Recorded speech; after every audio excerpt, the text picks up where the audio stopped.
Encounter చేయాలి, అమర్ని శిక్ష చేయాలి, అమర్ క్షమాపణ చెప్పాలి, చంపలేసుకోవాలి అని చెప్పని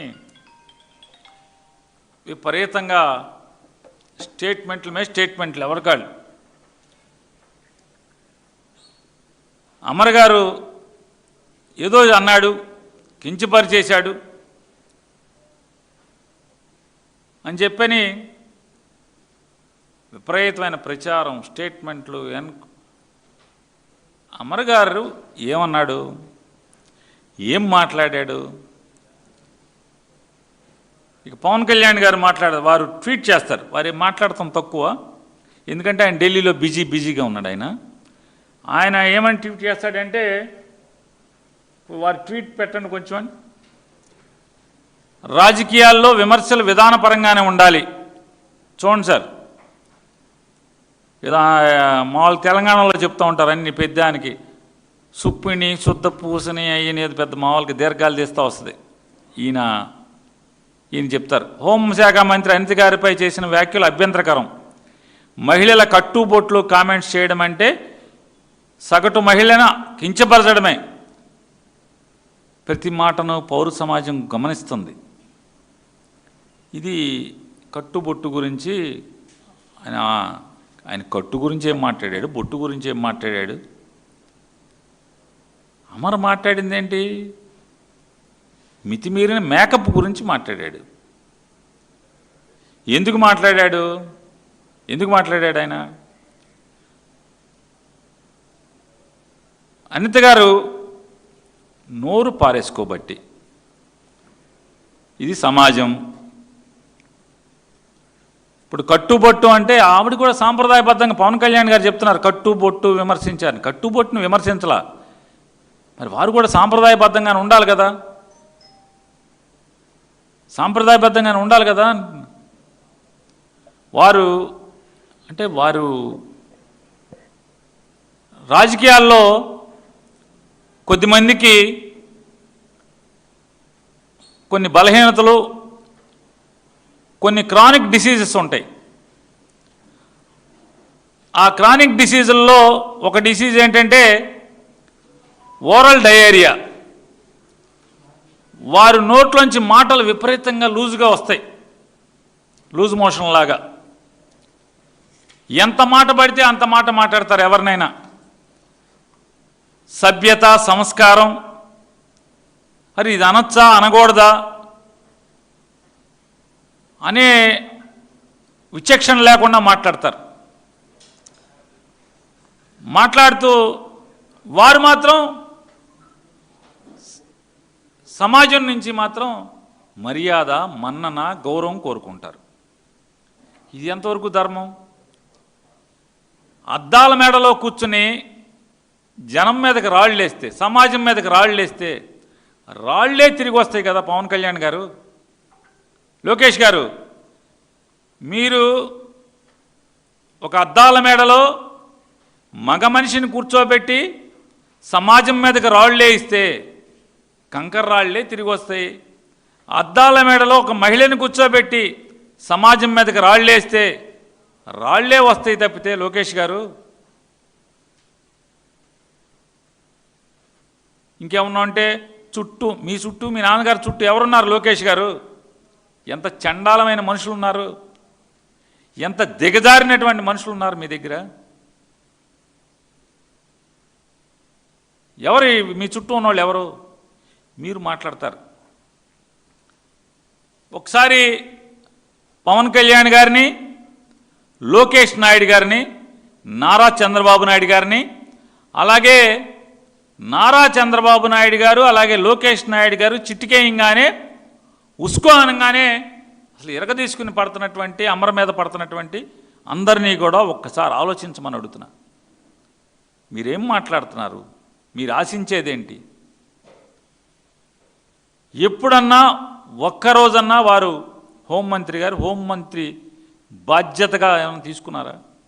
బాధ్యతాయుతంగా, సంస్కారవంతంగా ఎన్ని తక్కువ సార్లు మాట్లాడారు? వారు అమర్ గారి గురించి ఏం మాట్లాడారో ఫస్ట్ ఒకసారి చూపించండి. అసలు ఈ వివాదం ఎలా మొదలైంది? అమర్ మాట్లాడుతున్నారు ఏంటి పాయకరావుపేట అనిత వాళ్ళ ఇంటికి వెళ్తే హోంమంత్రి ఇంటికి వెళ్తే స్టార్టింగ్ 15 లక్షల పెట్టండి ఉద్యోగాలు. ఒకసారి. మొన్న పేర్లు ఎందుకులేండి, మొన్న ఎవడో మాట్లాడుతున్నారు. పేర్లు ఎందుకులేండి, మొన్న ఎవడో మాట్లాడుతున్నాడు. పవన్ కళ్యాణ్ గారు ఇది మాట్లాడచ్చా అని అడుగుతున్నాను. మాట్లాడచ్చా? ఆడెవడో మాట్లాడుతున్నాడు. ఏంటి పాయకరావుపేట అనిత వాళ్ళ ఇంటికి వెళ్తే హోంమంత్రి ఇంటికి వెళ్తే 15 లక్షల ఉద్యోగాలు. అంటే గుడ్డు పగలగొట్టడం కూడా మాకొచ్చు, గుడ్లు పగలగొట్టడం అన్ని కూడా మాకొచ్చు. ఇండస్ట్రియల్ మినిస్టర్గా పకోడీ బజ్జీ కొట్లు లేకపోతే ఇంకోటి ఏంటి ఆ రోజు ఏదో చేసే సమోసాల కొట్లు ఏదో చేశాడు మా వాళ్ళు చెప్తారు బాగా మంచిగా. ఆ పానీపూరి బళ్ళు అవి కాదు నేను తీసుకొచ్చినవి. P4 విధానంలో బంగారు కుటుంబాలను తయారు చేయాలని మార్గదర్శులతో కూడా వెళ్ళి ఆ దళిత ఆవిడేమన్నారు? ఈ రాష్ట్రానికి మంత్రిగా పనిచేసినటువంటి వ్యక్తిని వారేమంటారు? ఆడు ఈడు గుడ్లు కాకపోతే ఏది కావాలంటే అది పగలగొట్టుకోండి అనిత గారు. ఎవరు వద్దన్నారు? నీ ఇష్టం, గుడ్లు కాకపోతే గుడ్లు పగలగొట్టుకోండి, ఆమ్లెట్లు వేసుకోండి, లేకపోతే దాన్ని ఏమంటారు ఫ్రైడ్ రైస్ చేసుకోవచ్చు, అండా బుర్జీ చేసుకోవచ్చు, ఏం కావాలంటే అది చేసుకోండి, ఎవడు వద్దనలా. కాకపోతే నోటికి హద్దు ఉండాలి కదా అండి మంత్రి గారు. నాలుగుకి హద్దు లేకుండా మీరు ఏది పడితే అది మాట్లాడతారు, మీరు ఆడు ఈడు అని మాట్లాడతారు. మీరు అలా కాకుండా మీరు సభ్యతగా విమర్శించండి, సభ్యతగా విమర్శించండి. నేను అనిత గారికి కూడా చెప్తున్నా ఒక్క మాట. అమ్మ అనిత గారు, మిమ్మల్ని హోమ్ మినిస్టర్ కుర్చీ ఒకటి ఇచ్చి రాజకీయంగా చెడు మాట్లాడటానికి వైఎస్ఆర్ కాంగ్రెస్ పార్టీ వ్యక్తుల్ని లేకపోతే మా నాయకుడిని, వైఎస్ఆర్ కాంగ్రెస్ పార్టీలో మాజీ మంత్రుల్ని మాజీ ఎమ్మెల్యేలని కించుపరుస్తూ మాట్లాడటానికి మాత్రమే మిమ్మల్ని ఒక పనిముట్టుగా వాడుకుంటున్నారనేది ఒకసారి మీరు గమనించాల్సిన అవసరం ఉంది.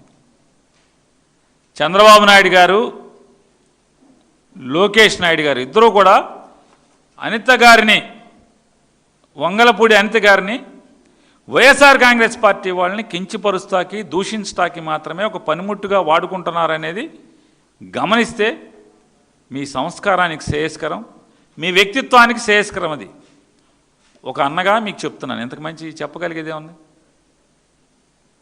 హితో చెప్తున్నాను మీకు, గమనించుకోండి. మీరు మరి ఏం చేస్తారు? వాయినం పెడితే వాయినం పెడతారు కదా సమాజంలో. వాయినం ఇచ్చారనుకోండి తిరిగి వాయినం పెడతారు కదా. ఎలా అది? వారి అనిత గారితో నారా చంద్రబాబు నాయుడు గారు, నారా లోకేష్ నాయుడు గారు, పవన్ కళ్యాణ్ గారు మీరు బాగా గమనించండి.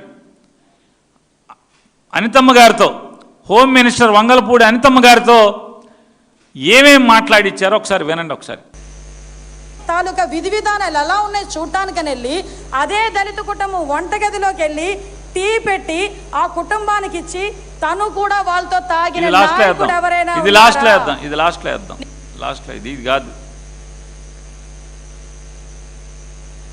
లక్ష్మి గారిని ఏమని పిలుస్తారమ్మా అందరూను? విజయమ్మ. భారతిరెడ్డి గారిని భారతమ్మ, విజయమ్మ గారిని విజయమ్మ అని పిలుస్తారు, భారతిరెడ్డి గారిని భారతమ్మ పిలుస్తారు.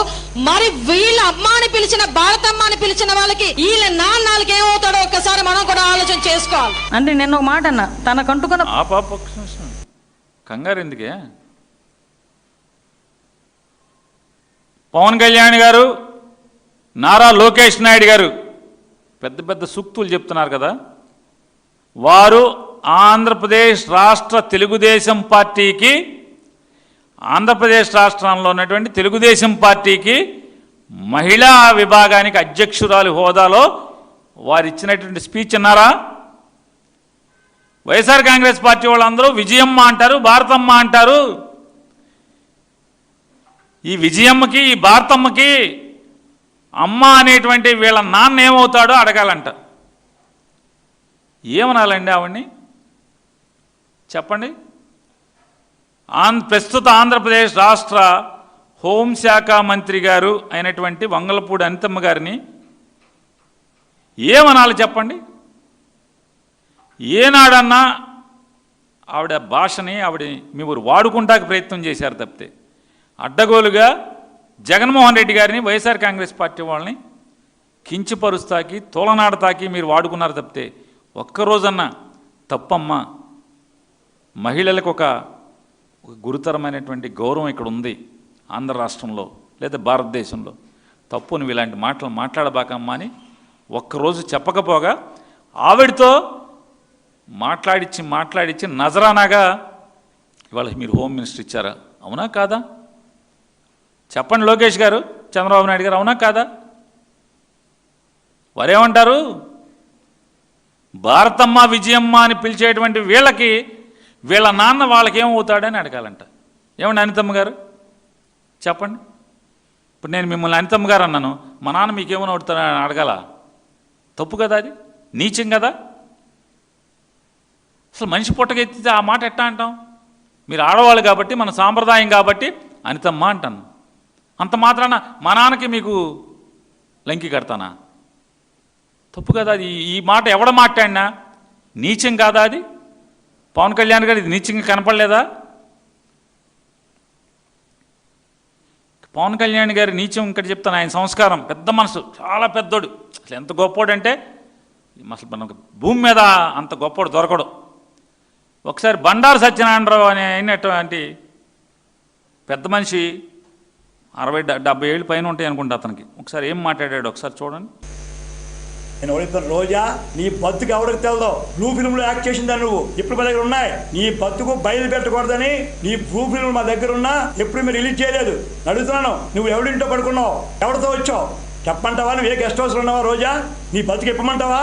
రికార్డ్ డ్యాన్స్ చేసుకునే నువ్వు, బ్లూ ఫిల్మ్లో యాక్ట్ చేసే నువ్వు, కిరాయికి వెళ్ళిందని నువ్వు, నీ అదృష్టం బాగుండి వేళ మంత్రి అయిపోతే ఈవేళ ఇష్టాచారంగా ఎన్టీ రామారావు కుటుంబం మీద వాడు వీడు అది ఇది మాట్లాడతావా? నీ బతుకేమిటి? ఎన్ని భూ ఫిల్మ్ తీయాలి నువ్వు? ఎంతమందితో నువ్వు కాపురాలు చేసావు? ఎన్ని లాడ్జీల్లో పడుకున్నావు? ఎన్ని గెస్ట్ హౌస్లు దిగావు నువ్వు? ఎన్ని ఫ్లైట్ టెక్ దిగావు? నీ బతుకు ఒక బజార్ బతుకు, ఒక బజార్ మనిషివి, ఒక బజార్ అయ్యి నువ్వేమో చంద్రబాబు నాయుడు గారి మీద ఎన్టీ రామారావు కుటుంబం మీద మాట్లాడతావా? జనం ఉమ్మేస్తారు నీ మీద. రోజా నీ అదృష్టం బాగుండి మంత్రి అయిపోయినావు. పవన్ కళ్యాణ్ విన్నారా అండి? నా చెల్లి సమానరాలు మళ్ళీ నీచంగా కట్టతాడు. వీళ్ళు చెల్లి అంటున్నాడు, వీళ్ళ నాన్నకి వాళ్ళ అమ్మకి ఏమైందని చెప్పని. నా చెల్లి సమానరాలు నా ఇంటికి వస్తే పసుపు కుంకాలు పెట్టి పంపించాను. నా చెల్లి సమానరాలైనటువంటి రోజా గారి గురించి నేను మళ్ళీ ఆ వీడియో ప్లే చేయాల్సి రావటం, పవన్ కళ్యాణ్ గారు నీ నీచ బుద్ధికి గతి లేక నేను అది ప్లే చేయాల్సి రావాల్సి వచ్చింది. ఇంత నీచుడు వీడు, మనిషి జన్మ ఎత్తడానికి పనికిరాడీడు, మళ్ళీ అసలు మనిషిగా బతకడానికి పనికిరానటువంటి వాడు. ఇతని గురించి పవన్ కళ్యాణ్ గారు అంటే రోజా గారు మంత్రిగా ఉన్నారు, ఈ రాష్ట్రానికి సంబంధించినటువంటి ఒక మంత్రిని 70 ఏళ్ళ వయసోడు ఆ రకంగా అసభ్యంగా జుగుప్సాకరంగా మాట్లాడితే, చంద్రబాబు నాయుడు గారు మీకు కూడా 70 ఏళ్ళు కదా, లోకేష్ నాయుడు గారు నువ్వు కూడా అప్పుడు పెళ్ళి అయిపోయిందిగా, పెద్దోడివేగా, మరి పిల్లవాడికి అన్నావలేదు నాకు తెలీదు. ఒక్కరోజన్నాడు గడ్డి పెట్టావా? పవన్ కళ్యాణ్ గారు నువ్వేం చేసావో చెప్తున్నాడు ఈయన ఒకసారి. స్వయంగా నన్ను హోటల్లో మెచ్చుకున్నారు. ఇది ఈ రోజా ఎపిసోడ్ అయిన తర్వాత ధైర్యంగా ఉండమన్నారు ఆయన, పవన్ కళ్యాణ్ గారే అందరి సమక్షం